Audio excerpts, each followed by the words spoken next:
28배 강지훈에게 세상은 거대한 대차대 조표였다. 유노이아 그룹의 최연소 CEO인 그의 세계에서 모든 것은 숫자로 환산되었고 감정은 불필요한 비용이었으며 인수는 승리의 동의어였다.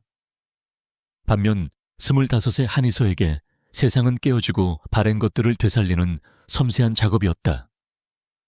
뛰어난 재능을 지닌 미술품 복원가인 그녀는 빛과 싸우며 아버지의 유산인 낡은 작업실을 지키는 가난하지만 강인한 현실 속에 살았다. 과연 세상의 모든 것, 모든 사람에게 가격표를 붙일 수 있을까? 그리고 그 가격이 누군가의 영혼을 무너뜨리기에 충분할까? 차가운 유리로 둘러싸인 유노이아 그룹 100층 CEO 집무실. 강지훈은 발 아래 펼쳐진 서울의 정형을 무심히 내려다보고 있었다. 그의 시선은 도시의 화려함이 아닌 그가 곧 집어삼킬 삼청동의 낡은 구역에 고정되어 있었다. 완벽하게 재단된 다크 네이비 슈트가 그의 냉정한 성격을 더욱 부각시켰다. 책상 위에는 삼청동 복합문화 지구 재개발 프로젝트 파일이 놓여 있었고 그 위에는 붉은색 클립으로 고정된 단 한 장의 문서가 있었다. 하늘 화실, 안 비서가 조용히 보고했다. 대표님, 하늘 화실의 한이서 씨가 여전히 보상한 수령을 거부하고 있습니다. 용역업체의 압박에도. 지훈이 손을 들어 말을 막았다. 시간은 돈이야, 안 비서. 이 작은 먼지 하나 때문에 전체 프로젝트가 지연되는 건 용납 못해. 그는 자리에서 일어났다. 그의 눈에는 짜증과 경멸이 섞인 차가운 빛이 감돌았다. 내가 직접 가지. 이런 종류의 사람들은 언제나 더 많은 돈을 원할 뿐이야. 그들이 원하는 걸 보여주면 돼. 그 시각 삼청동의 좁은 골목 끝에 위치한 하늘 화실에서 한이서는 18세기 백자 다랑아리의 미세한 균열을 복원하는 중이었다. 창문으로 들어오는 오후의 햇살이 그녀의 집중하는 얼굴과 먼지 입자들을 동시에 비추었다. 작업실 안은 낡았지만 정갈했고 오래된 나무와 유화 물감 그리고 고소화의 묵향이 뒤섞여 있었다. 책상 한 구석에는 유노이아 건설에서 보낸 붉은색의 최종 퇴거 통보서가 몇 장이나 쌓여 있었지만 그녀의 손은 조금의 떨림도 없었다. 이곳은 단순한 건물이 아니었다. 그녀의 아버지이자 스승이었던 고 한상진 화백이 평생을 바친 곳이자 그녀가 숨 쉬는 이유였다. 그녀는 유물을 복원하며 과거와 현재를 이었고 아버지가 남긴 신념을 지키고 있었다. 하지만 유노이아라는 거대한 파도는 이 모든 것을 집어삼키려 하고 있었다. 골목의 정적을 깬 것은 낮고 육중한 엔진 소리였다. 이 낡은 동네와는 전혀 어울리지 않는 검은색 마이바흐 차량이 화실 문 앞에 멈춰 섰다. 차에서 내린 강지훈은 미간을 찌푸렸다. 그는 값비싼 구두에 흙이라도 묻을까 조심하며 낡은 화실문을 바라보았다. 그의 눈에 이곳은 그저 개발을 가로막는 장애물에 불과했다. 그는 예의 없는 노크와 동시에 문을 밀고 들어섰다. 작업실 안의 공기가 순간 얼어붙었다. 오래된 나무 냄새와 강지훈의 차가운 시트러스 향수가 어색하게 충돌했다. 한이서는 섬세한 붓을 든 채 천천히 고개를 돌렸다. 낯선 침입자는 머리부터 발끝까지 완벽했지만 그 존재감은 화실의 모든 따뜻함을 지워버릴 듯 차가웠다. 그녀는 침착하게 입을 열었다. 손님은 예약을 하고 오셔야 합니다. 특히 복원 작업 중일 때는요. 강지훈은 그녀를 위아래로 훑어보았다. 25, 자료에서 본 그대로였다. 물 빠진 청바지에 캔버스 앞치마. 군데군데 물감이 묻어 있었다. 가난하지만 눈빛만은 예상외로 단단했다. 지훈은 이런 시선을 잘 알았다. 부질없는 자존심이었다. 그는 자신을 소개할 필요도 느끼지 못한 채 본론으로 들어갔다. 한이서 씨, 나는 유노이아 그룹의 강지훈 대표다. 그는 안비서에게 눈짓했다. 안비서가 곧바로 두툼한 서류 봉투와 계약서를 테이블 위에 올려놓았다. 이 건물을 사겠다. 지훈의 목소리에는 어떤 감정도 실려있지 않았다. 시세의 5배다. 이주비와 보상금까지 포함해서. 지훈은 그녀가 놀라거나 혹은 탐욕스러운 표정을 지을 것이라 예상했다. 그것이 그가 아는 세상의 방식이었다. 오늘 당장 사인하면 여기에 2억을 추가로 얹어주지. 당신 같은 사람에겐 평생 만져보기 힘든 돈일 텐데. 그것은 제안이 아니라 통보였고 명백한 모욕이었다. 당신 같은 사람. 지훈은 그녀의 가난을 정확히 겨냥해 값을 매겼다. 한희선은 시선을 들어 그를 똑바로 바라보았다. 그녀의 눈동자는 흔들리지 않았다. 그녀는 계약서나 돈 봉투는 쳐다보지도 않았다. 안 팝니다. 짧지만 단호한 대답이었다. 강지훈의 완벽하게 관리된 표정에 처음으로 미세한 균열이 생겼다. 뭐라고? 그는 자신의 귀를 의심했다. 감히 거절을 하다니. 지금 무슨 말을 하는지 알고 있나? 이건 자선이 아니야.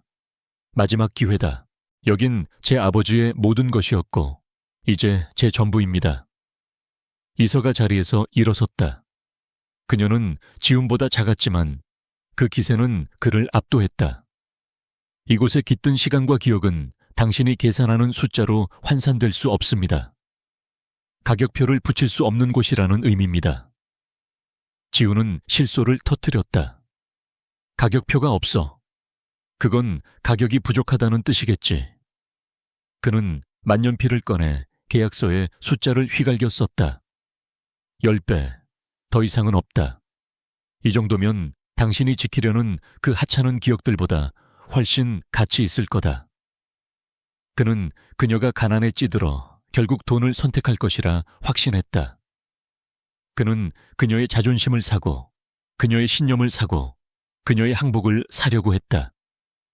이서의 손이 분노로 희미하게 떨렸다. 당신은 예술을 모르는군요. 기억도 모르고 사람의 마음도 모르고 무엇보다 존중을 모르네요. 그녀는 작업대 쪽으로 몸을 돌려 그에게 등을 보였다. 나가주세요. 이것은 지훈이 예상했던 시나리오에 없는 전개였다. 완벽한 무시. 그가 가진 돈과 권력에 대한 철저한 거부였다. 지금 이 기회를 걷어차는 건가? 이깟 낡아빠진 건물 때문에. 그의 목소리에 노골적인 분노가 실렸다. 이선은 다시 그를 돌아보았다. 그녀의 눈빛은 차갑게 빛났다. 기회라뇨. 그건 모욕입니다. 당신의 그 오만한 돈으로는 제 작업실의 먼지 하나도 살 수 없습니다. 그녀는 다시 깨진 다랑아리로 시선을 돌렸다. 이제 정말 나가주세요. 제 소중한 유물이 당신의 천박한 기운에 오염되고 있으니까. 강지훈은 태어나서 처음으로 이런 종류의 굴욕감을 느꼈다. 감히 이런 누추한 곳에 계집애가 자신을 내쫓다니. 그의 얼굴이 싸늘하게 굳었다. 좋아, 내 제안을 거절한 대가가 뭔지 곧 알게 될 거다. 법대로 하지. 그는 매서운 눈으로 이서를 한 번 더 노려본 뒤 거칠게 몸을 돌려 화실을 나갔다. 안비서는 겁에 질린 얼굴로 이서에게 고개를 숙이고는 황급히 그를 따라 나갔다. 마이바흐가 맹렬한 속도로 골목을 빠져나갔다. 차 안의 공기는 얼음장처럼 차가웠다. 강지훈은 넥타이를 거칠게 풀며 명령했다. 안비서. 예, 대표님. 저 여자 한이서 샅샅이 뒤져. 세무기록, 은행 대출 내역, 사소한 위법 사항까지 전부 다. 숨통을 조일 수 있는 모든 걸 찾아내.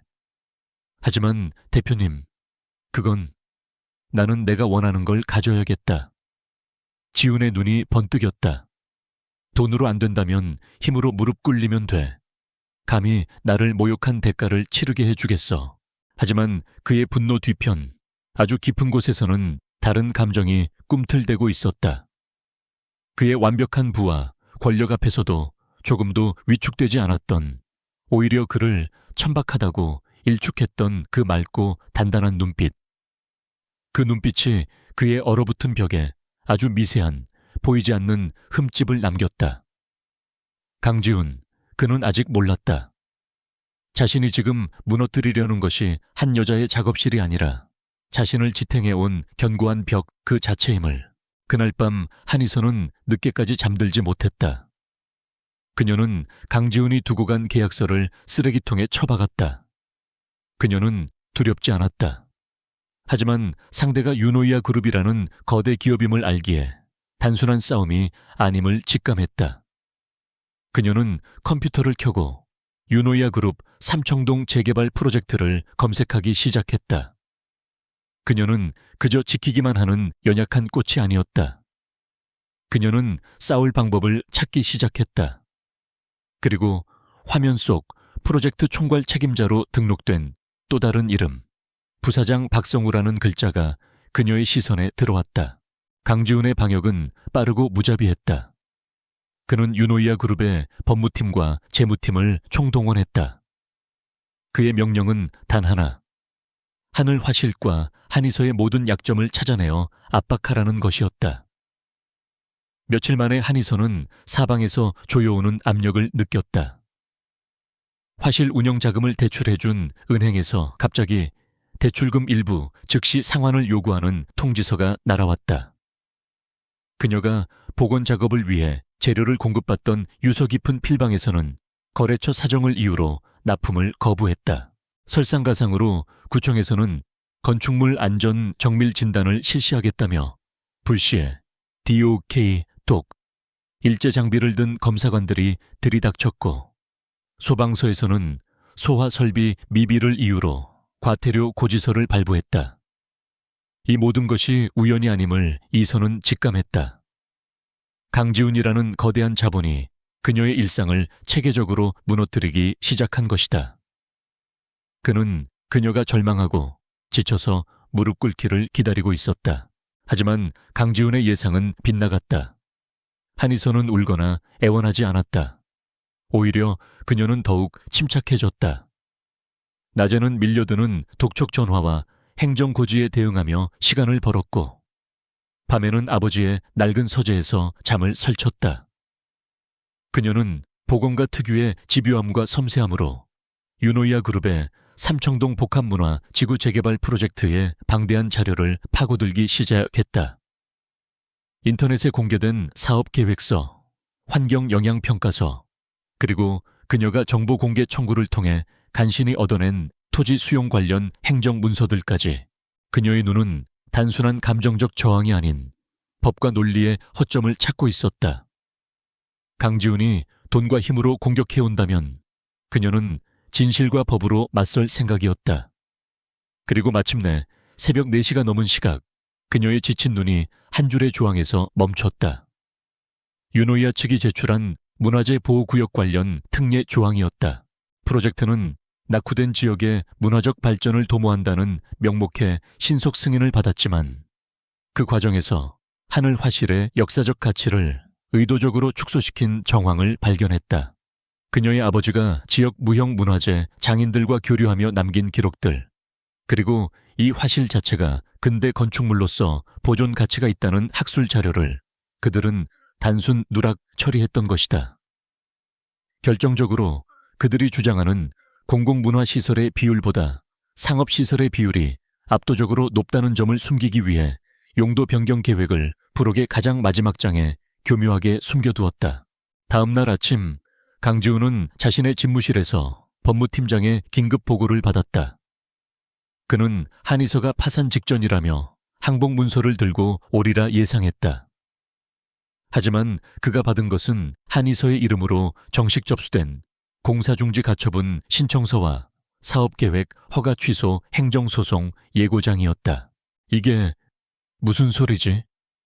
지훈이 믿을 수 없다는 듯 서류를 빼앗아 들었다. 한의서 씨가 저희 프로젝트의 행정 절차상 하자를 정확히 짚어냈습니다. 특히 하늘화실의 역사적 가치 누락과 용도 변경 계획의 허위 기자의 부분을 문제 삼았습니다. 만약 이게 법정에서 받아들여진다면 프로젝트 전체가 중단될 수도 있습니다, 대표님. 강지훈은 순간 말을 잃었다. 분노보다 더 큰 것은 당혹감이었다. 돈 몇 푼에 무너질 거라 생각했던 가난한 보건가가 자신의 엘리트 법무팀도 놓친 허점을 찾아내어 심장에 비수를 꽂은 것이다. 그는 모니터를 켰다. 화실 앞에 설치된 감시 목적의 CCTV 화면이 연결되었다. 화면 속 한의선은 평소와 다름없이 오히려 더 평온한 얼굴로 붓을 들고 있었다. 재정적 압박과 법적 공방의 폭풍 속에서도 그녀는 자신의 본질인 복원 작업을 멈추지 않았다. 그녀의 그 고요한 강인함. 그것은 지훈이 지금까지 돈으로 사들였던 그 어떤 화려한 예술품보다도 더 강렬한 인상을 남겼다. 그는 처음으로 자신이 가난한 그녀를 잘못 판단했음을 인정해야 했다. 그녀는 돈으로 살 수 있는 대상이 아니었다. 그녀는 그가 가진 어떤 무기로도 쉽게 부술 수 없는 스스로 빛을 내는 존재였다. 그의 얼음 같던 경멸에 자신도 모르는 사이 존중인지 호기심인지 모를 미세한 균열이 가기 시작했다. 같은 시각 유노이아 그룹의 또 다른 축, 부사장 박성우의 집무실. 강지훈의 미니멀리즘과는 대조적으로 그의 방은 권위적인 고가구와 화려한 전리품들로 가득 차 있었다. 박성우는 50대 초반의 노련한 야심가였고 이 재개발 프로젝트의 실질적인 설계자였다. 그는 수화기에 대고 낮고 위협적인 목소리로 누군가를 질책하고 있었다. 고작 계집애 하나 때문에 일이 이렇게 지연돼. 지금 그 땅 밑에 뭐가 묻혀 있는지 잊었어. 이 재개발 프로젝트는 단순한 건설 사업이 아니었다. 박성우가 태하건설의 최 회장과 손잡고 거액의 비자금을 세탁하고 불법으로 들여온 고가의 자재들을 숨기는 통로였다. 하늘 화실이 버티면서 공사가 지연되자 모든 불법적인 흐름이 막혀버린 것이다. 강지훈 대표가 알기 전에 처리해야 해. 그놈은 너무 깨끗해서 탈이야. 박성우는 시가를 비벼 껐다. 그 여자, 한이서. 너무 똑똑해서 문제야. 더 이상 법으로는 안 되겠어. 강지훈 대표가 모르게 조용히 경고를 좀 해. 그녀가 스스로 물러나도록. 박성우의 눈이 뱀처럼 번뜩였다. 그는 한이서의 저항이 단순한 버티기가 아니라 자신의 거대한 성을 무너뜨릴 수 있는 첫 번째 돌멩이임을 직감했다. 강지훈은 여전히 모니터 속의 이서를 응시하고 있었다. 그는 자신의 법무팀에게 행정소송에 대비하라고 지시하면서도 마음 한구석에서는 이 이상한 감정의 동요를 잠재우려 애썼다. 그는 이 게임의 승자가 자신이어야 한다고 되뇌었다. 하지만 그는 몰랐다. 진짜 위험은 자신이 얕잡아본 그 여자에게서 오는 것이 아니라 가장 가까운 곳, 바로 박성우의 검은 야욕에서부터 시작되고 있음을. 한이서의 법적 방역은 강지훈의 견고한 성에 예상치 못한 충격을 가했다. 유노이아 그룹의 막강한 법무팀이 고작 25의 보건가에게 허점을 찔렸다는 사실에 그의 자존심은 심하게 상했다. 단순한 재정 압박이 통하지 않자 그는 더 집요하고 근본적인 약점을 찾으라는 지시를 내렸다. 돈으로 살 수 없다면 그녀가 가장 아끼는 것, 그녀를 지탱하는 신념 그 자체를 부러뜨릴 무언가가 필요했다. 그 여자의 과거를 전부 가져와. 지훈이 안비서에게 싸늘하게 명령했다. 가족관계, 스승, 후원자. 그녀가 기억이라고 부르는 것들의 실체를 알아내. 모든 인간에겐 감정적인 빚이 있어. 그걸 찾아서 지렛대로 쓰겠어. 그는 여전히 그녀를 매수할 방법을 찾고 있었다. 다만 그 대가가 돈이 아닌 감정적인 빚이나 숨기고 싶은 과거일 뿐이었다. 그는 한이서의 신념이 그저 현실을 모르는 치기 어린 고집이라 굳게 믿고 있었다. 안비서는 지훈의 충직한 비서였지만 이번 지시는 어딘지 모르게 내키지 않았다. 하지만 그는 곧장 국내 최고의 신용정보회사와 사설 탐정팀을 동원해 한이서의 10년치 기록을 샅샅이 뒤지기 시작했다. 그녀의 은행 계좌, 통신 기록, 그리고 이미 세상을 떠난 그녀의 아버지, 한상진 화백의 기록까지. 며칠 후 안비서는 창백해진 얼굴로 대표 집무실에 섰다. 그의 손에는 대출금 상환 독촉장 따위가 아니었다. 낡은 재단 파일과 빛바랜 사진 몇 장이 들려 있었다. 대표님, 한희서 씨의 과거 기록을 확인하던 중 특이점을 발견했습니다. 안비서는 조심스럽게 파일을 열었다. 그녀는 미술고등학교와 한국예술종합학교를 전액 장학금으로 다녔습니다. 그게 뭐, 재능은 있다고 했잖나. 지우는 서류에서 눈을 떼지 않은 채 무심하게 대꾸했다. 그 장학재단의 출처가 유영문화재단입니다. 강지훈의 손이 순간 멈칫했다. 유영. 그 이름은 그의 심장을 얼어붙게 만드는 단어였다. 그가 그룹 경영에 뛰어들기 전 그가 유일하게 마음을 열었던 사람. 10년 전 불의의 사고로 세상을 떠난 그의 어머니 오수영 여사의 개인 재단이었다. 안비서는 떨리는 손으로 사진 한 장을 밀어 넣었다. 10년 전 교복을 입은 앳된 한희서가 갓 복원한 작은 불상을 들고 환하게 웃고 있었다. 그리고 그 곁에서 더없이 따뜻한 미소로 이서의 머리를 쓰다듬고 있는 사람. 강지훈의 어머니 오수영 여사였다. 강지훈의 호흡이 가빠졌다. 그는 사진을 집어들었다. 사진 속 어머니의 미소는 그가 기억하는 마지막 모습 그대로였다. 따뜻하고 예술을 사랑했으며 돈보다 중요한 가치가 있다는 말을 입버릇처럼 하던 분. 지우는 어머니가 세상을 떠난 후 그 가치라는 것이 얼마나 무력한지 깨달았다고 생각하며 스스로를 얼음벽 뒤에 가두었다. 안비서의 보고가 이어졌다. 오수영 여사께서는 재단을 통해 익명으로 한희서 씨를 후원하셨습니다. 한상진 화백의 재능을 높이 사셨고 그의 딸인 한희서 씨가 한국의 문화재를 지킬 귀한 손이라며 대학 졸업까지 지원을 아끼지 않으셨습니다. 그리고 여사님의 유언 중 하나가 하늘 화실 같은 장인들의 공간이 자본에 밀려 사라지지 않도록 지켜달라는 쾅. 강지훈이 주먹으로 책상을 내리쳤다. 사진이 바닥으로 떨어졌다. 그가 지금 무슨 짓을 하고 있는 것인가? 그가 경멸하고 돈으로 사려 했으며 온갖 비열한 수로 압박했던 그 가난한 여자가 바로 어머니가 목숨처럼 아끼고 지키려 했던 유산 그 자체였다. 그는 어머니의 명예를 지키기 위해 유노이아 그룹을 이끌어왔다고 자부했다. 하지만 정작 그가 휘두른 자본의 칼날은 어머니의 심장을 겨누고 있었다. 그가 무너뜨리려 한 것은 낡은 작업실이 아니라 어머니의 영혼이자 약속이었다. 지독한 아이러니, 잔인한 운명의 장난이었다. 그의 냉정한 이성이 산산조각 나기 시작했다.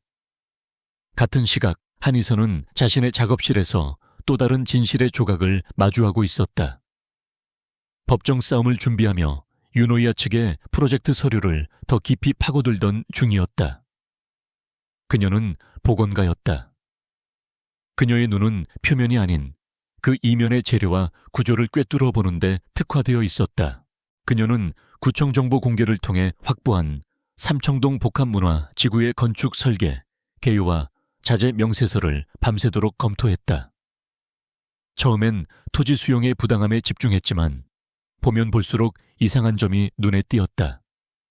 최첨단 친환경 럭셔리 복합몰이라는 홍보 문구와 달리 명세서에 적힌 철근 규격과 콘크리트 배합 비율은 터무니없이 낮은 등급의 것이었다. 이건 말이 안 돼. 그녀는 중얼거렸다. 그녀의 아버지는 건축에도 조예가 깊어. 그녀는 어깨너머로 자재의 중요성을 배워왔다. 이 규격으로는 5층 이상의 건물을 지탱할 수 없어. 이건 마치 창고나 짓겠다는 수준인데. 그녀는 프로젝트에 배정된 천문학적인 예산과 실제 사용될 저급 자재 목록을 나란히 놓았다. 그 차액은 상상을 초월했다. 이건 단순한 부실 공사 수준이 아니었다. 명백한 횡령이자 사기였다. 누군가가 이 거대한 프로젝트를 이용해 막대한 비자금을 조성하고 있었다. 그녀의 심장이 차갑게 식었다. 이 싸움은 단순히 작업실을 지키는 수준을 넘어섰다. 만약 저 건물들이 저 자재로 지어진다면 수많은 사람의 생명을 위협하는 시한폭탄이 될 터였다. 그녀는 프로젝트 총괄 책임자 라인을 다시 훑었다. 강지훈 대표의 이름 바로 아래 모든 실무를 총괄하는 자. 부사장 박성우. 그의 이름에서 불길한 기운이 느껴졌다. 그녀는 자신이 거대한 부패의 꼬리를 밟았음을 직감했다. 그날 밤 강지훈은 잠을 이루지 못했다.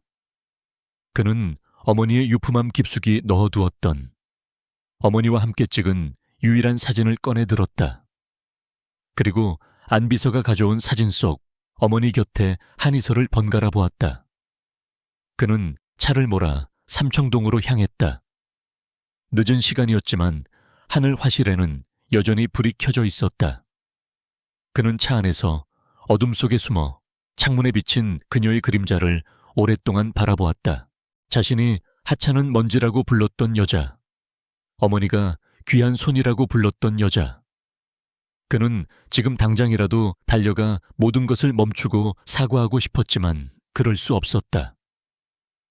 이 프로젝트에는 박성우 부사장을 비롯한 유노이아 그룹의 구파벌과 태아건설의 검은 돈이 얽혀 있었다.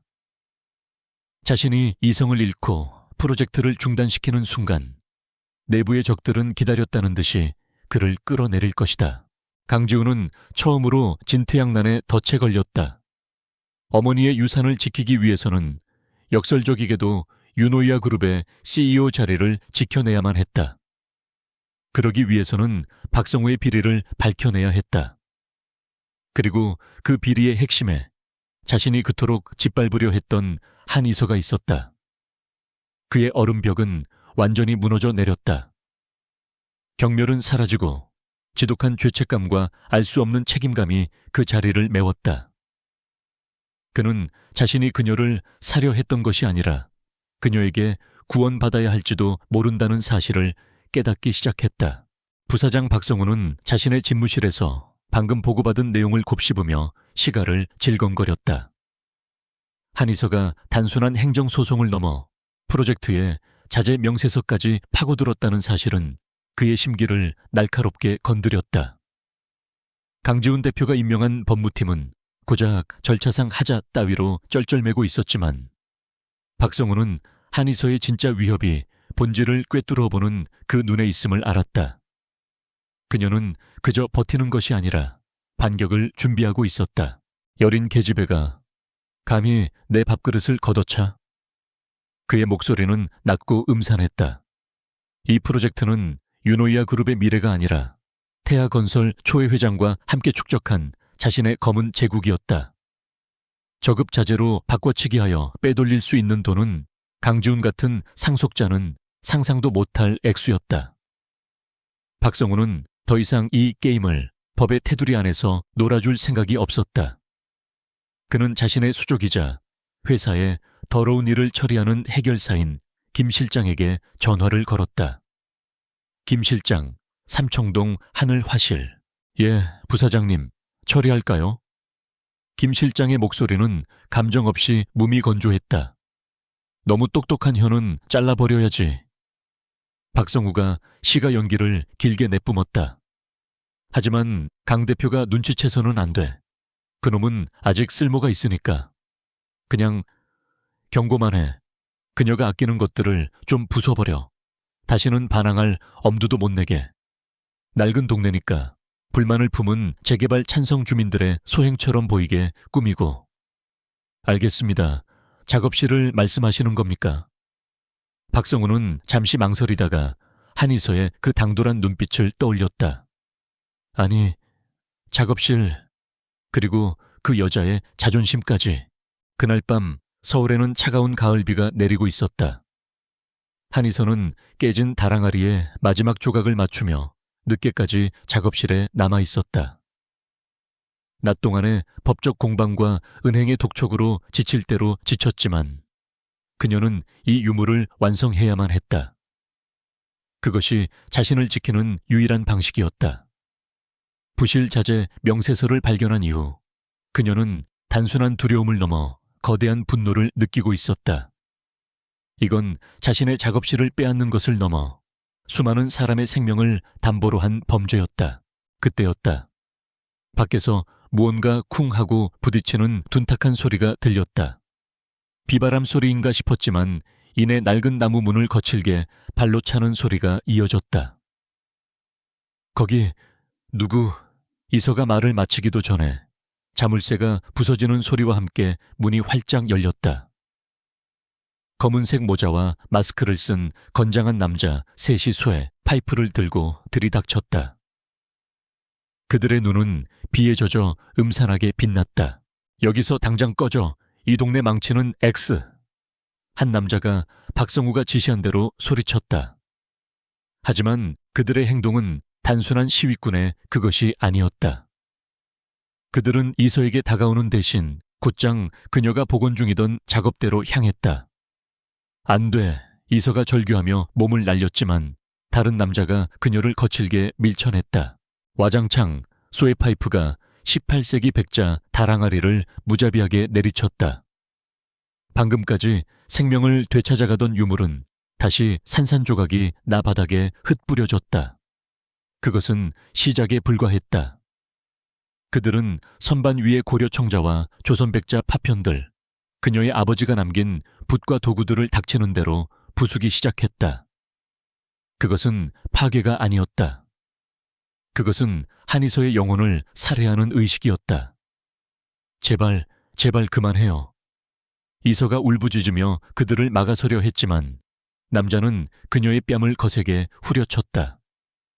바닥에 쓰러진 이서의 입가에서 비릿한 피맛이 느껴졌다. 네가 감히 유노이아님들 앞길을 막아. 이게 마지막 경고야. 한 남자가 그녀의 머리채를 움켜쥐고 쇠파이프를 치켜들었다. 한편 그 시각 강지우는 자신의 차 안에서 하늘 화실을 망연자실하게 바라보고 있었다. 어머니의 사진을 본 이후 그는 매일 밤 이곳을 찾아왔다.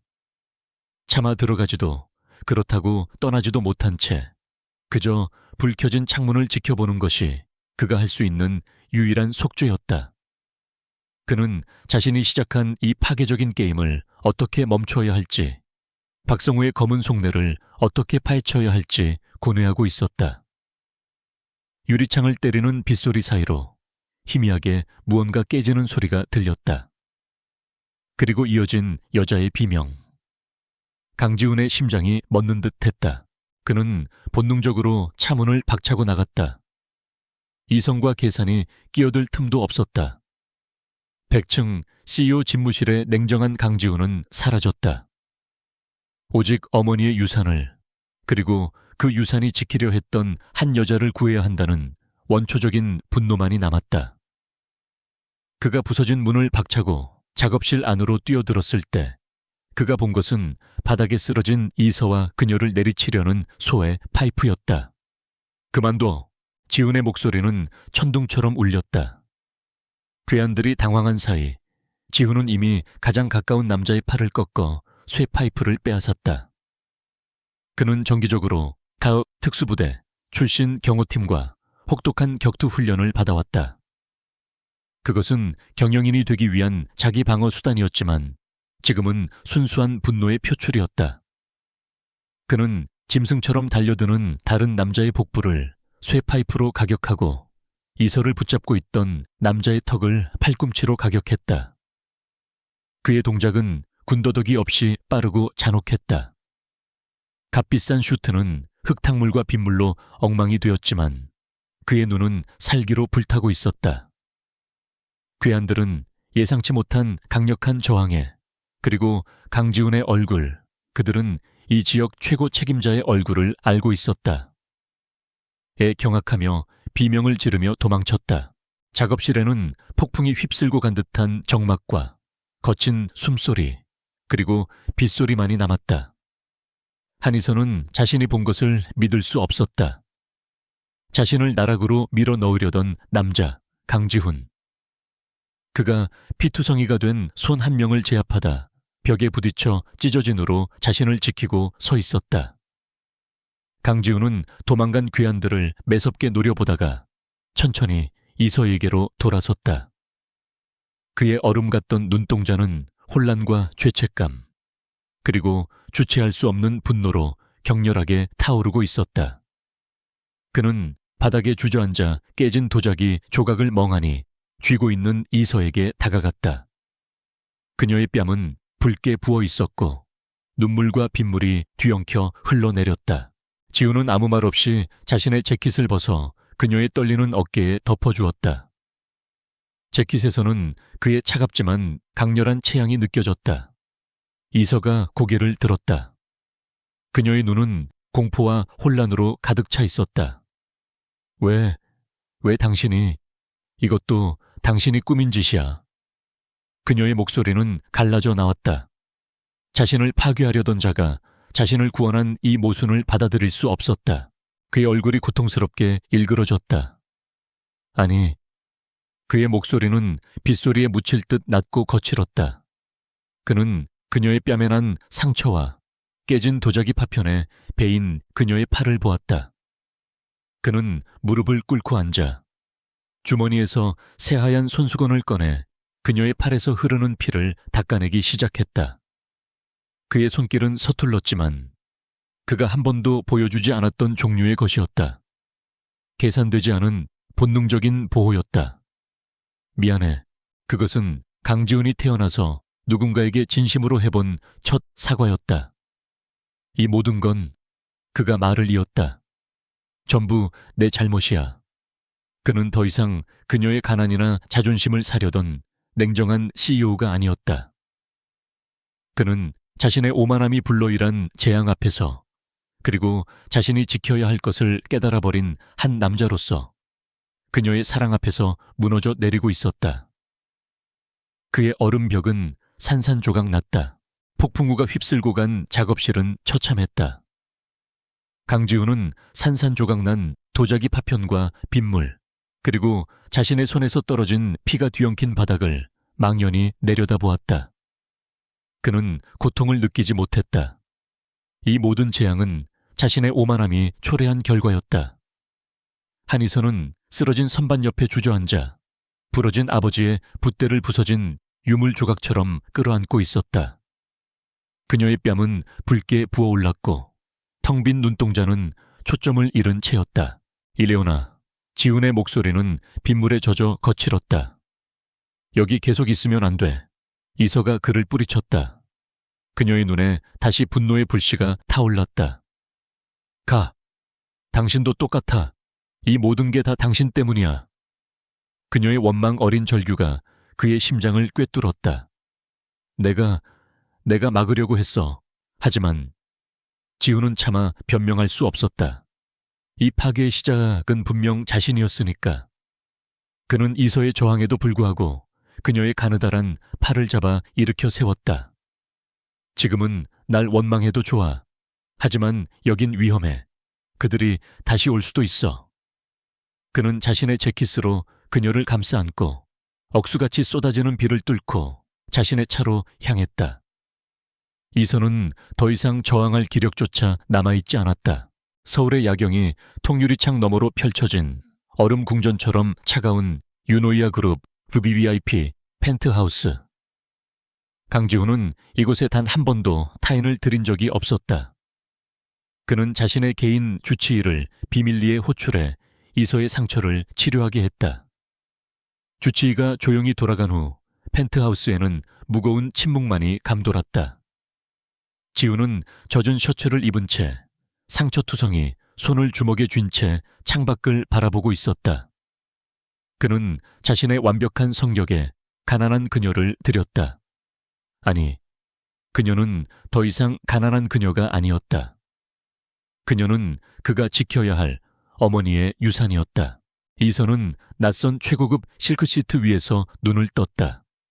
뺨의 통증보다 모든 것이 파괴되었다는 상실감이 그녀의 심장을 짓눌렀다.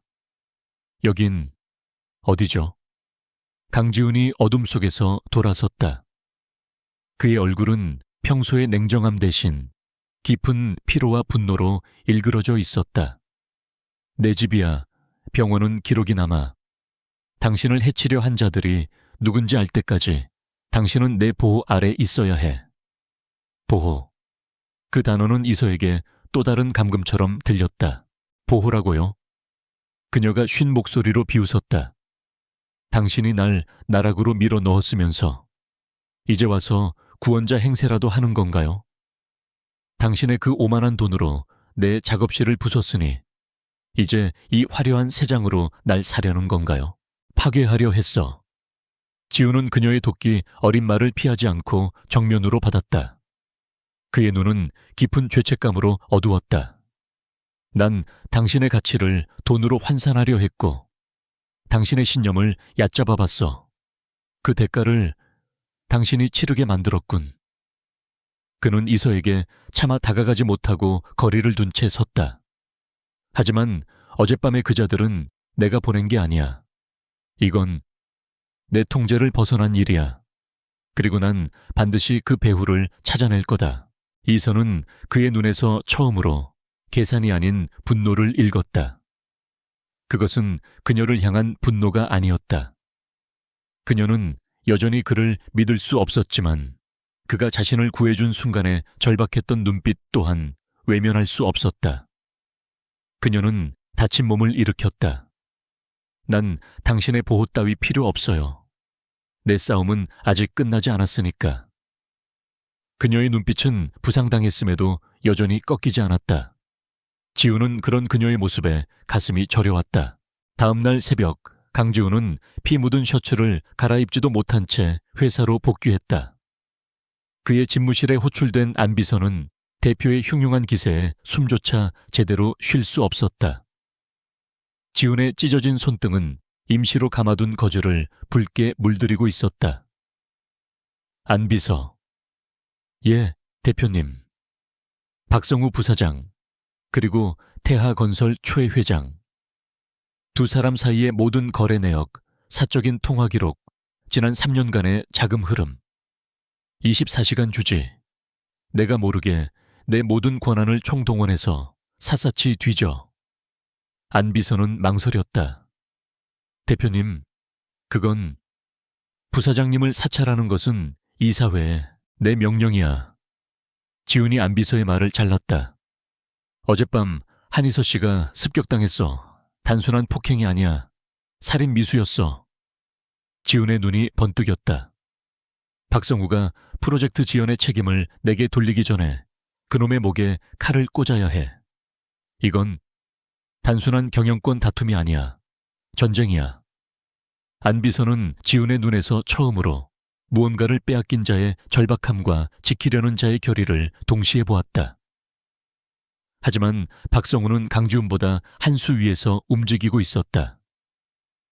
그는 김 실장으로부터 강지훈이 현장에 나타나 일을 망쳤다는 보고를 받고 경악했다. 뭐, 강지훈이 직접 그 계집애를 구했다고? 박성우는 이가 갈렸다. 애송이가 감히 자신의 일에 끼어들다니. 하지만 그는 곧바로 이것을 기회로 만들기로 했다. 그는 즉시 자신과 연줄이 닿는 이사들을 소집해 긴급 이사회를 열었다. 공식적인 안건은 삼청동 프로젝트 지연에 따른 대책 회의였지만 회의실의 공기는 강지훈을 향한 청문회나 다름없었다.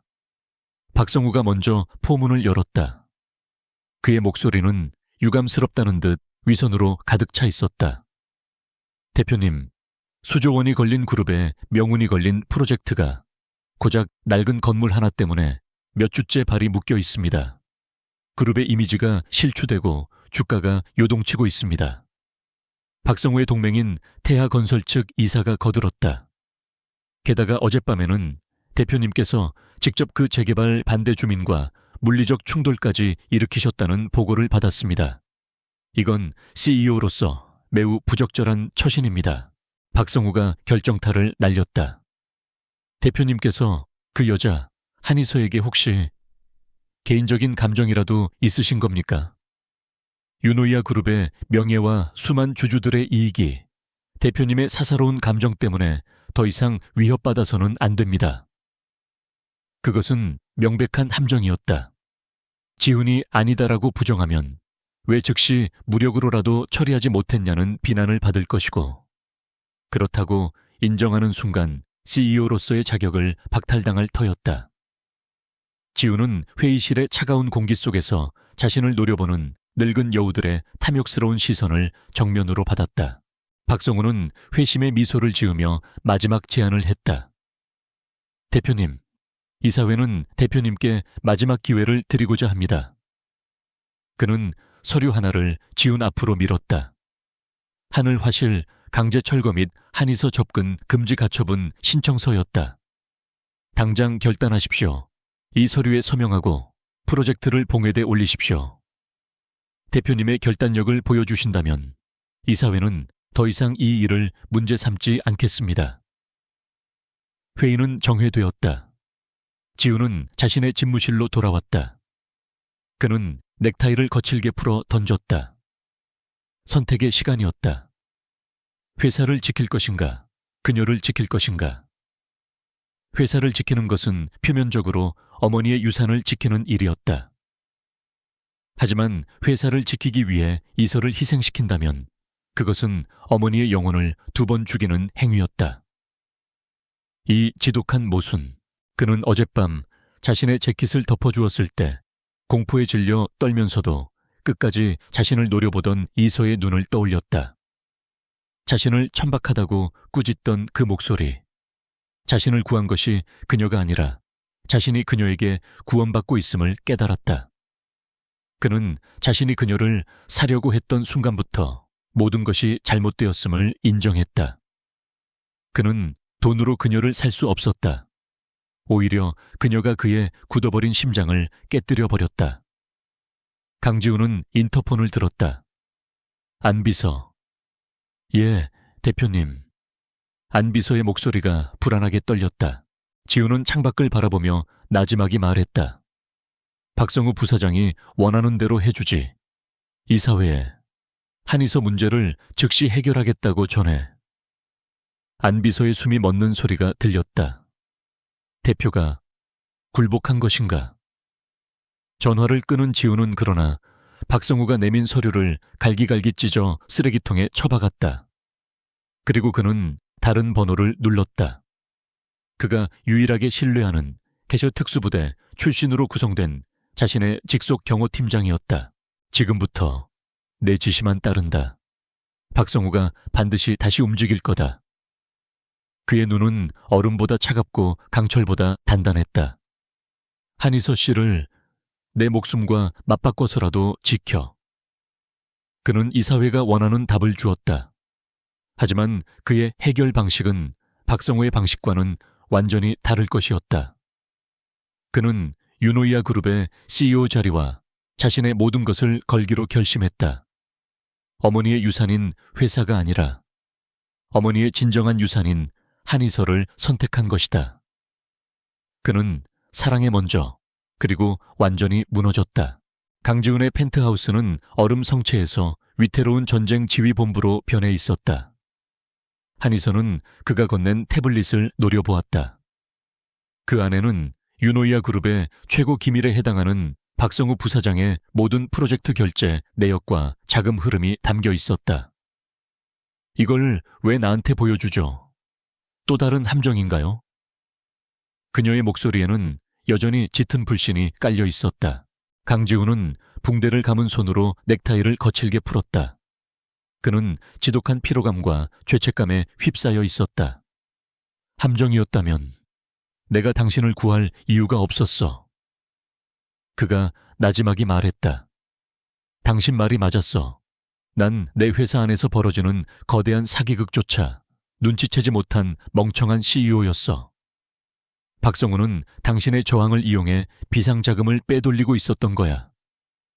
그는 고개를 들어 이서를 똑바로 바라보았다. 그 차갑던 눈동자의 처음으로 솔직한 호소가 담겼다. 당신은 내 법무팀 전체가 놓친 것을 발견했어. 보건가의 눈으로. 표면이 아닌 본질을 꿰뚫어 봤지. 난 박성우를 무너뜨려야 해. 내 회사를, 그리고 어머니의 유산을 지키기 위해서. 그는 어머니라는 단어에 힘을 주었다. 하지만 나 혼자선 안 돼. 당신의 그 눈이 필요해. 이선은 흔들렸다. 그가 처음으로 자신에게 거래가 아닌 도움을 요청하고 있었다. 그녀는 태블릿을 집어들었다. 그녀의 눈이 날카롭게 빛나기 시작했다. 이것은 더 이상 그녀의 작업실만을 지키는 싸움이 아니었다. 그녀는 복원가였다. 썩어가는 것을 도려내고 본래의 가치를 되살리는 것이 그녀의 일이었다.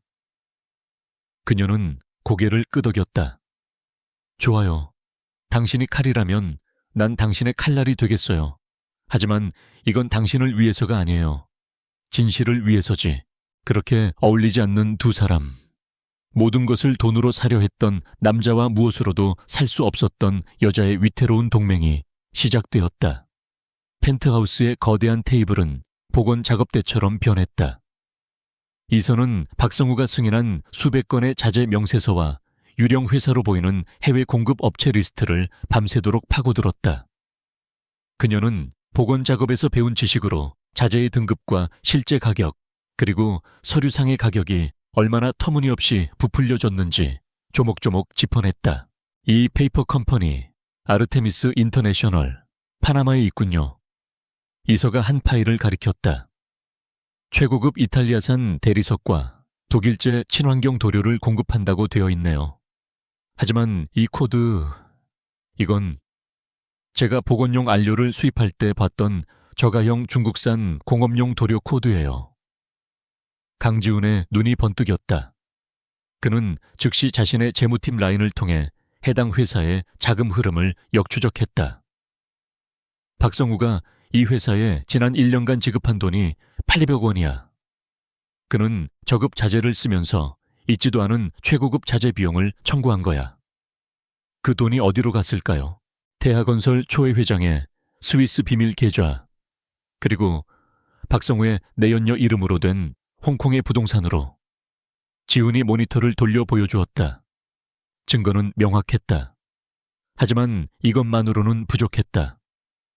박성우는 이 모든 것을 실무진의 착오로 돌릴 수 있는 노련한 뱀이었다. 결정적인 한 방이 필요해. 지훈이 주먹을 쥐었다. 박성우가 직접 이 모든 것을 지시하고 자금을 빼돌렸다는 증거. 그놈의 진짜 장부가 필요해. 그것은 안비서의 몫이었다. 강지훈이 유일하게 신뢰하는 신복. 안비서는 지훈의 어머니가 돌아가시기 전부터 그를 보좌해온 충직한 인물이었다. 그는 이미 며칠 전부터 지훈의 비밀 지시를 받고 박성우의 뒤를 캐고 있었다. 대표님. 안비서가 펜트하우스로 비밀리에 들어왔다. 그의 얼굴은 긴장으로 굳어 있었다. 박 부사장이 이중 장부를 보관하는 곳을 알아냈습니다. 안비서가 작은 USB를 내밀었다. 그의 사무실에 있는 개인 금고안, 별도의 암호화된 서버에 보관되어 있습니다. 하지만 보안이 삼엄합니다. 김 실장이라는 자가 그림자처럼 그를 따르고 있습니다. 위험해. 지훈이 망설였다. 어젯밤의 습격이 떠올랐다. 하지만 지금이 아니면 기회가 없습니다. 안비서의 눈빛은 단호했다. 오늘 밤 박 부사장은 태하건설 초회 회장과 비밀리에 만찬을 가집니다. 사무실이 비는 유일한 시간입니다. 제가 돌아가신 여사님을 위해서라도 이 일을 마무리 짓겠습니다. 안비서에게 지훈은 단순한 상사가 아니라 그가 지켜야 할 주군의 아들이었다. 그날 밤 유노이아 그룹 빌딩의 불이 대부분 꺼진 시각. 안비서는 강지훈의 마스터키와 보안 코드를 이용해 조용히 부사장실로 잠입했다. 그는 박성우의 금고를 열고 복잡한 암호를 풀어 암호화된 서버에 접속했다. 거대한 비자금 장부와 뇌물 리스트가 화면에 떠올랐다. 안비서는 떨리는 손으로 준비한 특수 USB에 데이터를 복사하기 시작했다. 98%, 99%, 철컥. 다운로드가 완료되는 소리와 동시에 사무실의 모든 조명이 일제히 켜졌다. 늦은 시간에 수고가 많군, 안비서. 박성우가 자신의 집무실 의자에 앉아 김 실장과 그 수하들을 거느린 채 그를 비웃듯 바라보고 있었다. 모든 것이 함정이었다. 박성우는 자신을 사찰하는 내부의 쥐가 있다는 것을 이미 눈치챘고 강지훈의 가장 약한 고리인 안비서를 기다리고 있었다. 부사장님, 대표님의 충견 노릇도 이젠 끝이야. 박성우가 차갑게 명령했다. 그 손에 든 거 이리 내놔. 안비서는 뒷걸음질 쳤다. 그는 USB를 자신의 안주머니 깊숙이 밀어 넣었다. 당신의 죄는 반드시 밝혀질 겁니다. 어리석긴. 김 실장이 짐승처럼 달려들었다. 안비서는 필사적으로 저항했지만 전문 해결사들의 상대가 되지 못했다. 무자비한 폭행이 이어졌다. 안비서는 피를 토하며 쓰러졌다. 김 실장은 그의 주머니를 뒤져 USB를 꺼내 박성우에게 건넸다. 박성우는 피식 웃으며 USB를 자신의 구두발로 지시겨버렸다. 애송이 대표놈에게 전해 이게 감히 나에게 덤빈 대가라고. 그는 쓰러진 안비서를 경멸스럽게 내려다보며 말했다. 깨끗하게 처리해 사고사로 보이도록. 펜트하우스에서 초조하게 기다리던 강지훈의 보안 전화가 울렸다. 안비서가 아니었다. 그의 직속 경호팀장이었다. 대표님, 지금 즉시 비후 주차장으로 오셔야 합니다. 안비서님이 발견되었습니다. 지훈의 심장이 얼어붙었다. 그와 함께 있던 이서도 그의 얼굴이 새하얗게 질리는 것을 보았다. 두 사람은 미친 듯이 주차장으로 달려갔다. 차가운 지하 주차장 기둥 아래 안비서는 피투성이가 된 채 쓰러져 있었다. 그는 간신히 숨만 붙어 있었다. 안비서. 지훈이 절규하며 그에게 달려가 무릎을 꿇었다. 그가 평생 흘리지 않았던 눈물이 쏟아질 것 같았다. 자신의 가장 충직한 부하, 자신을 형처럼 따르던 사람. 안비서 정신 차려. 누가 이랬어? 안비서는 힘겹게 눈을 떴다. 그는 피범벅이 된 손으로 지훈의 옷깃을 움켜쥐었다. 대표님, 죄송합니다. USB는. 그는 말을 잇지 못하고 거친 숨을 몰아쉬었다. 말하지 마. 괜찮을 거야. 아닙니다. 안비서는 희미하게 웃었다. 그는 마지막 힘을 짜내어 자신의 구두 밑창을 가리켰다. 박성우가 부순 건 가짜입니다. 그의 손이 힘없이 떨어졌다.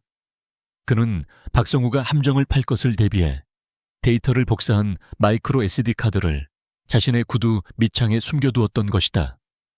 돌아가신 여사님께 떳떳합니다.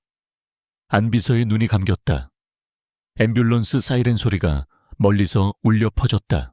강지훈은 싸늘하게 식어가는 안비서를 끌어안고 울부짖었다. 그것은 슬픔을 넘어선 분노였다. 자신의 오만함이 한이서를 다치게 했고 이제 자신의 미숙함이 가장 소중한 사람을 죽음으로 내몰았다. 이서는 이 모든 광경을 보며 자신도 모르게 흐르는 눈물을 닦았다. 그녀는 강지훈의 어깨에 조용히 손을 얹었다. 그의 등은 분노와 슬픔으로 격렬하게 떨리고 있었다. 강지훈은 천천히 일어섰다. 그의 눈물은 사라졌지만 그 자리에는 지옥불보다 더 뜨거운 살기가 어렸다. 그는 안비서의 구두에서 피 묻은 마이크로 SD카드를 꺼내 손에 움켜쥐었다. 박성우. 그의 목소리는 얼음 조각이 갈라지는 소리 같았다. 그는 내 비서를 건드린 게 아니야. 내 가족을 건드렸어. 그는 이서를 바라보았다. 더 이상 흔들리는 CEO는 없었다. 모든 것을 잃은 자의 냉혹한 결의만이 남았다. 오늘 밤 이 모든 것을 끝내겠어. 유노이아 그룹 호텔의 그랜드 볼룸은 수백 명의 재계 인사, 정계 로비스트, 그리고 기자들로 디딜 틈이 없었다. 유노이아 미래 비전의 밤, 삼청동 복합문화 지구 프로젝트의 공식적인 킥오프를 알리는 박성우 부사장이 공들여 준비한 축제의 장이었다. 샴페인 잔이 부딪히는 소리와 부드러운 클래식 음악이 화려한 샹들리에 아래에서 울려 퍼졌다. 연회의 주인공인 박성우는 승리감에 도취되어 있었다. 그는 태하건설초의 회장과 나란히 서서 자신에게 아첨하는 이들의 축하를 받고 있었다. 그는 강지훈이 결국 자신의 제안 한이서를 버리고 프로젝트를 택하는 을 받아들였다고 믿었다. 안비서라는 마지막 조항마저 깨끗이 처리했으니 이제 이 거대한 제국은 온전히 자신의 것이었다. 그는 무대 단상 아래쪽 어두운 그림자 속에 서 있는 강지훈을 힐끗 보았다. 완벽한 턱시도를 차려입었지만 며칠 새 수척해진 얼굴, 붕대를 감은 손. 박성우는 속으로 비웃었다. 아직 어린애야. 결국 현실과 타협할 수밖에. 강지훈은 그 시선을 피하지 않았다.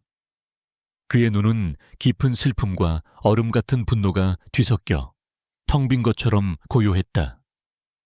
그는 안비서의 장례를 막 치르고 온 참이었다. 그의 귓게는 앰뷸런스의 사이렌 소리가 멈추지 않고 울리고 있었다. 오늘 밤 그는 CEO로서가 아니라 가족을 잃은 자로서 심판을 집행하러 온 것이었다. 그의 곁에는 칠흑 같은 드레스를 입은 한의서가 서 있었다. 그녀는 삼청동 문화지구예술 자문위원이라는 임시 직함으로 이 자리에 참석했다. 그녀의 손에는 작은 클러치백이 들려 있었고 그 안에는 안비서가 목숨과 맞바꾼 마이크로 SD카드가 담긴 소형 태블릿이 들어 있었다. 긴장되어 이서가 나지막이 속삭였다. 내가 반드시 지킬게. 지훈이 그녀의 떨리는 손을 아주 잠깐 아무도 모르게 움켜쥐었다. 그 따뜻한 온기가 그녀에게 용기를 불어넣었다. 드디어 박성우가 연단에 올랐다. 조명이 그를 비추자 그는 만족스러운 미소로 좌중을 압도했다. 신사숙녀 여러분, 오늘 우리는 유노이아 그룹의 미래, 아니 서울의 미래를 축하하기 위해 모였습니다. 그는 프로젝트의 화려한 조감도를 가리켰다. 물론 이 위대한 여정에는 약간의 성장통도 있었습니다. 낡은 과거에 집착하는 일부의 저항도 있었지요. 그는 마치 관대한 승자처럼 말했다. 하지만 우리는 대의를 위해 전진했습니다. 박수가 터져 나왔다. 박성우는 손을 들어 박수를 잠재웠다. 그리고 오늘 이 뜻깊은 자리에 과거와 미래의 진정한 화합을 보여줄 특별한 순서를 마련했습니다. 그가 무대 한쪽을 가리켰다. 우리가 보존할 18세기 백자 다랑아리의 복원 작업을 총괄한 한이서 복원가님을 무대로 모시겠습니다. 모든 시선이 이서에게 쏠렸다. 박성우의 잔인한 연출이었다. 그는 이서를 자신의 전리품처럼 무대 위로 불러내어 그녀가 자신의 프로젝트를 인정하는 그림을 만들려 했다.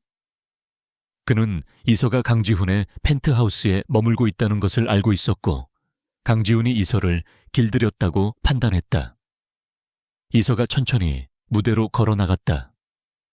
그녀의 등 뒤로 거대한 스크린에는 그녀가 복원한 완벽한 다랑아리의 이미지가 떠올랐다.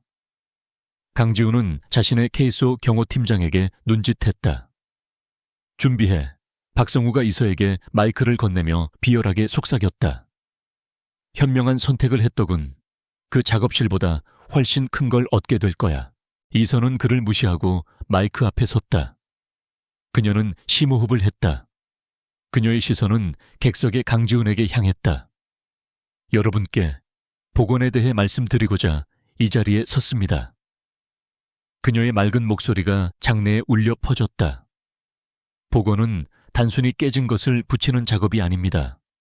그것은 본래의 가치를 되찾는 일입니다.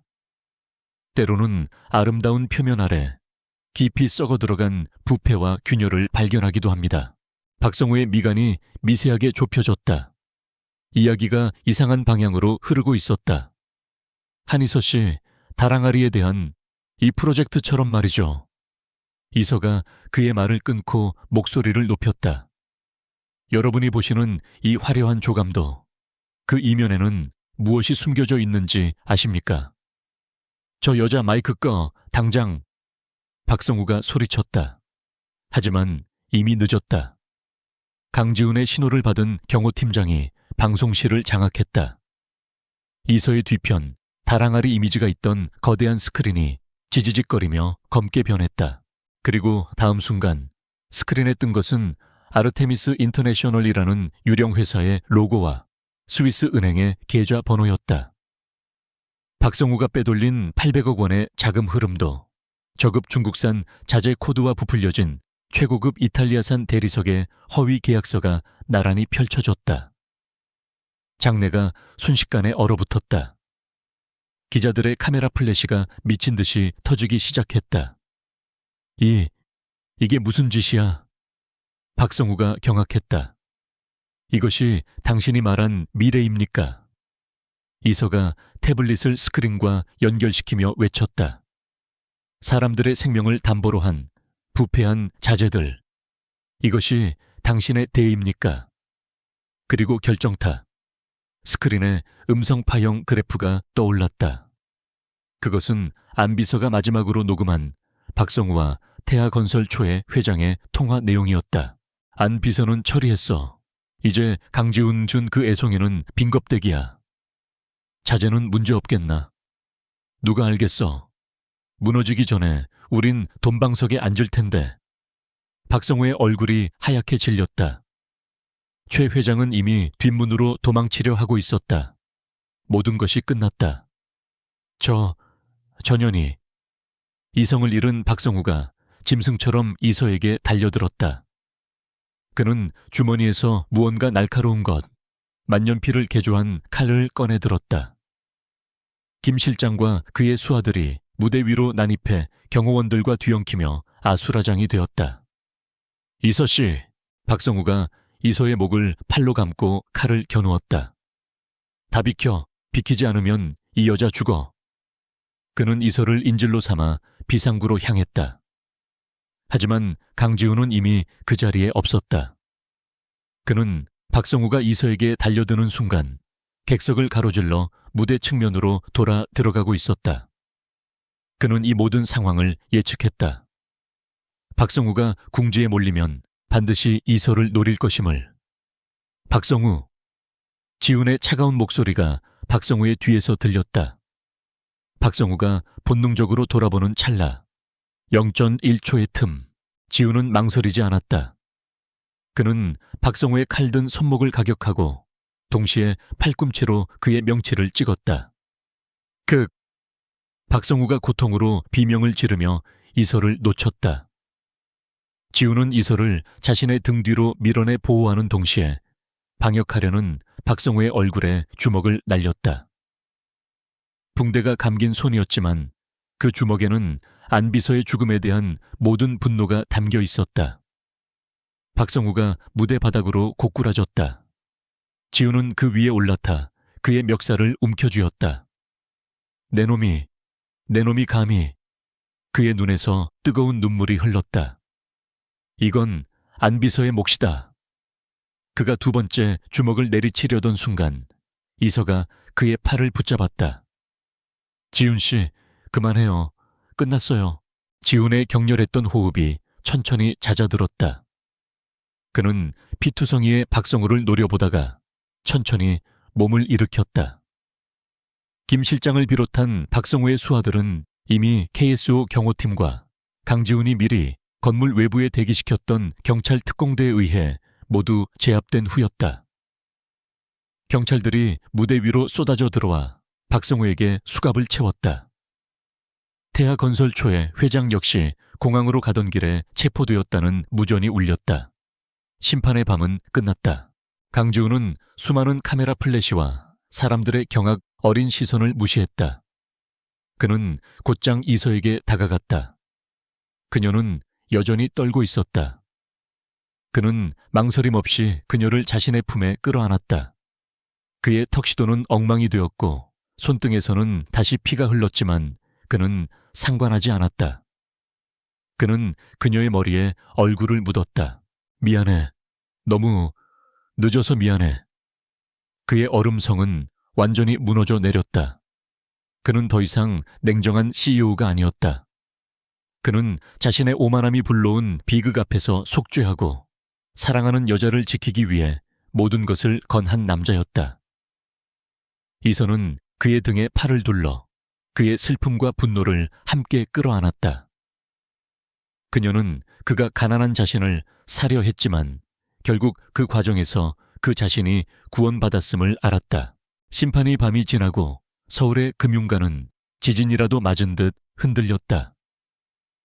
유노이아 그룹의 심장부에서 터진 거대한 부패 스캔들은 대한민국 재계의 민낯을 적나라하게 드러냈다.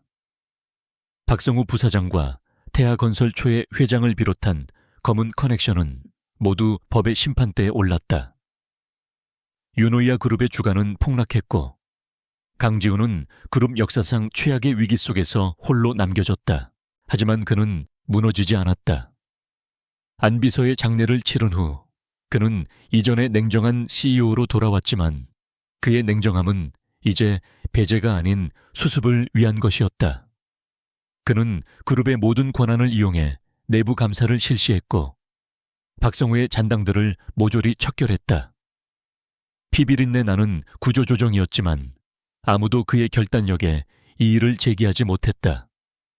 그는 잃을 것이 없는 사람처럼, 그러나 모든 것을 지켜야 하는 사람처럼 일했다. 가장 먼저 그가 한 일은 논란의 중심이었던 삼청동 복합문화 지구 프로젝트의 전면 백지화였다. 긴급 주주총회가 열렸다.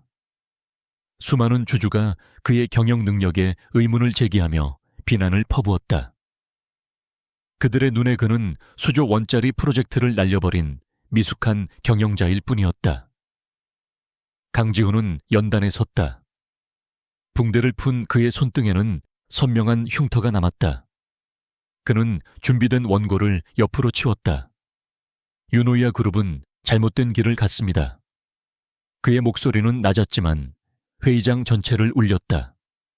저의 오만함, 그리고 선대의 탐욕이 지금의 위기를 만들었습니다. 저는 오늘 돈이 아닌 가치를 선택하려 합니다. 그는 새로운 프로젝트를 발표했다. 그것은 거대한 상업지구가 아니었다. 유형문화재단의 확대 및 삼청동 헤리티지 센터 건립안이었다. 박성우가 빼돌리려던 비자금과 불법 자재 비용을 모두 환수하여 그 자리에 한국의 장인들을 위한 공방과 젊은 예술가들을 위한 복합문화 공간을 짓겠다는 계획이었다. 유노이아는 건물을 짓는 회사가 아니라 사람의 가치를 지키는 회사가 될 것입니다. 그의 선언에 반대하던 주주들마저 숙연해졌다. 그것은 그의 어머니 오수영 여사의 꿈의 실현이었다. 회의가 끝난 후 지우는 삼청동으로 향했다. 하늘 화실은 그날 밤의 상처를 조금씩 회복하고 있었다. 깨진 창문은 새로 갈았고 부서진 선반들도 제자리를 찾았다. 강지훈의 경호팀이 밤낮으로 복구 작업을 도운 덕이었다. 이선은 작업실 마루에 앉아 산산조각 났던 백자 다랑아리의 조각들을 다시 맞추고 있었다. 밤에 연회장에서 보았던 완벽한 이미지는 사실 그녀가 컴퓨터 그래픽으로 복원해둔 가상의 모습이었다. 지우는 문 앞에 조용히 섰다. 그는 차마 안으로 들어가지 못했다. 그녀의 공간을 짓밟았던 것은 결국 자신이었기에. 이서가 인기척을 느끼고 고개를 들었다. 그녀는 그를 보고 놀라지 않았다. 오히려 담담하게 미소 지었다. 들어와요. 거기 서 있지 말고. 그는 값비싼 구두를 벗고 조심스럽게 마루 위로 올라섰다. 처음 이 문을 박차고 들어왔을 때의 그 오만한 CEO는 더 이상 없었다. 그는 그녀 앞에 무릎을 꿇고 앉았다. 주주총회가 끝났습니다. 이서가 물었다. 응. 지훈이 고개를 끄덕였다. 프로젝트는 취소됐어. 대신 당신의 작업실을 중심으로 한 문화센터가 들어설 거야. 물론 이 화실은 지금 이 모습 그대로 보존될 거고. 이선은 붓을 내려놓았다. 그거 잘 됐네요. 그녀는 진심으로 기뻐 보였다. 지우는 오랫동안 침묵했다. 그는 주머니에서 작은 벨벳 상자를 꺼냈다. 이서 씨, 그의 목소리가 희미하게 떨렸다. 내가 당신에게 사과해야 할 게 너무 많아. 당신의 삶을, 당신의 신념을 돈으로 사려 했던 것, 당신을 위험에 빠뜨린 것, 그리고 이서가 그의 손을 덮었다. 알아요. 나도 알아요. 그녀의 따뜻한 온기가 그의 흉터진 손등으로 전해졌다. 당신도 많이 다쳤잖아요. 지훈이 고개를 들었다. 그의 눈에는 죄책감과 그보다 더 깊은 감정이 담겨 있었다. 난 당신에게 모든 걸 빚졌어. 당신은 내 어머니의 유산을 지켜줬고, 썩어빠진 내 회사를 구해냈고, 그리고 얼음 속에 갇혀있던 나를 꺼내줬어. 그는 상자를 열었다. 그 안에는 화려한 다이아몬드 반지가 아닌 낡고 작은 은가락지 하나가 들어있었다. 이건 우리 어머니의 유품이야. 아버지가 프로포즈할 때 주셨던 거래. 어머니는 이게 세상에서 가장 비싼 보석보다 가치 있다고 하셨어. 그는 이서의 손을 잡았다. 한이서 씨, 난 아직 당신에게 어울리는 남자가 아닐지도 몰라. 하지만 내 남은 평생을 당신 곁에서 당신이 알려준 가치들을 지키며 살고 싶어. 당신의 작업실 먼지 하나도 살 수 없었던 나에게 당신의 시간을 허락해 주겠어? 이서의 눈에 눈물이 고였다. 그녀는 웃으며 고개를 끄덕였다. 난 당신의 돈을 원한 적 없어요. 하지만 당신의 진심이라면 기꺼이 받을게요. 지우는 떨리는 손으로 그녀의 손가락에 가락지를 끼워주었다. 그것은 거래가 아닌 두 영혼의 약속이었다. 그는 그녀를 부드럽게 끌어안았고 햇살이 비치는 낡은 화실 안에서 두 사람은 상처를 넘어선 사랑으로 하나가 되었다. 에필로그. 3년 후 삼청동 하늘 화실은 유영 헤리티지 센터의 심장이 되었다. 유리와 강철로 지어진 현대적인 건물들이 낡은 화실을 병풍처럼 감싸고 있었지만 화실만은 3년 전 그 모습 그대로 시간을 간직하고 있었다.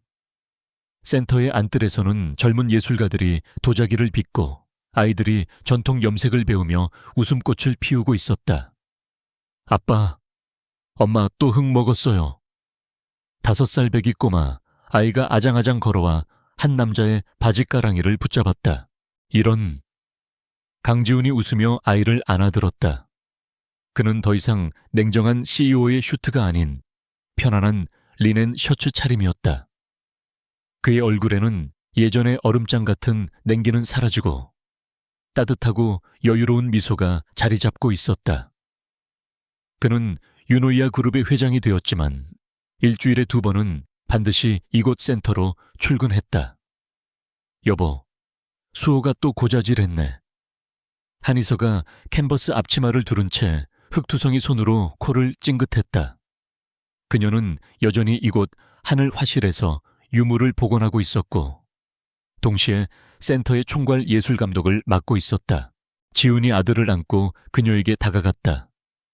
그는 이서의 뺨에 묻은 흙을 손수건으로 다정하게 닦아주었다. 당신은 여전하네. 유물이랑 연애하는 사람 같아. 질투나요? 이서가 그를 올려다보며 웃었다. 매일. 지훈이 그녀의 입술에 가볍게 입을 맞추었다. 아들 수호가 에이 하며 두 사람을 밀어냈다. 세 가족의 웃음소리가 화실 가득 울려 퍼졌다. 강지훈은 아들을 안은 채 작업실 한쪽에 걸린 사진을 바라보았다. 10년 전 자신의 어머니 오수영 여사가 교복을 입은 어린 이서의 머리를 쓰다듬고 있는 사진이었다. 그리고 그 옆에는 안비서가 환하게 웃고 있는 사진이 놓여 있었다. 그는 가난한 그녀를 사려 했다. 하지만 그는 몰랐다. 그 만남이 사실은 어머니가 남겨둔 마지막 선물이었음을. 그녀를 사려던 그는 그녀의 신념 앞에서 무너졌고 그녀의 사랑 안에서 다시 태어났다. 냉정한 CEO는 사라졌지만 사랑을 아는 한 남자가 그 자리에 서 있었다. 돈으로 모든 것을 살 수 있다고 믿었던 그는 이제 돈으로 살 수 없는 것들의 가치로 자신의 제국을 그리고 자신의 가정을 지키고 있었다.